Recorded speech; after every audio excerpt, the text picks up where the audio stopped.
বাৰে বাৰে আলোচনাৰ সন্মুখীন হ'লে লাহে লাহে মানুহৰ আত্মবিশ্বাস ভাগিবলৈ ধৰে। ই মানুহক মানসিকভাৱে দুৰ্বল আৰু নেগেটিভ কৰি তোলে। আৰু মানুহে সকলোতকৈ বেছি ভয় বা চিন্তা কৰে আলোচনাক লৈ, কাৰণ কোনেও নিজৰ আত্মসন্মান বা নিজৰ প্ৰতিষ্ঠা হেৰুৱাব নোখোজে। আৰু এইটো নিশ্চিত যে আপোনাৰ আলোচনা হ'বই। আপুনি ভাল কামেই কৰক বা বেয়া কামেই কৰক, আপোনাৰ আলোচনা হ'বই।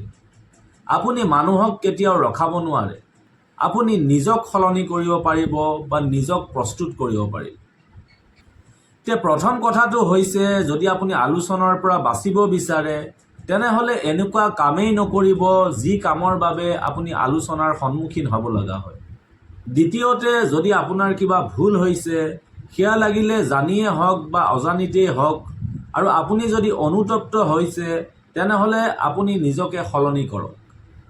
ভুল হোৱাটো ডাঙৰ কথা নহয়, ভুল মানুহৰ দ্বাৰাই হয়, কিন্তু এইটোহে ডাঙৰ কথা যে আপুনি সেই ভুলক লৈ অনুতপ্ত হৈছেনে নাই বা আপুনি নিজকে সলনি কৰিছেনে নাই।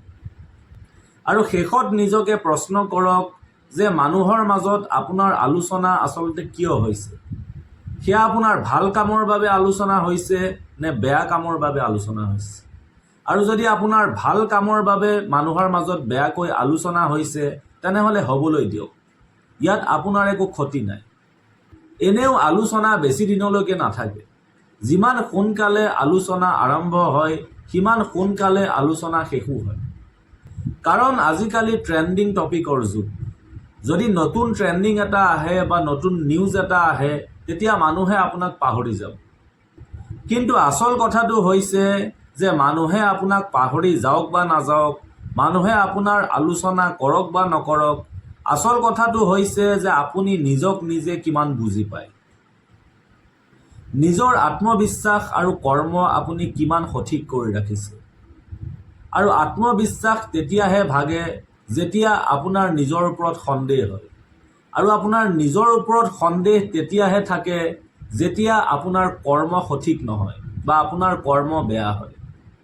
গতিকে নিজৰ কৰ্ম সদায় সঠিক কৰি ৰাখক, নিজৰ আত্মবিশ্বাস সদায় প্ৰবল কৰি ৰাখক আৰু আগুৱাই যাওক।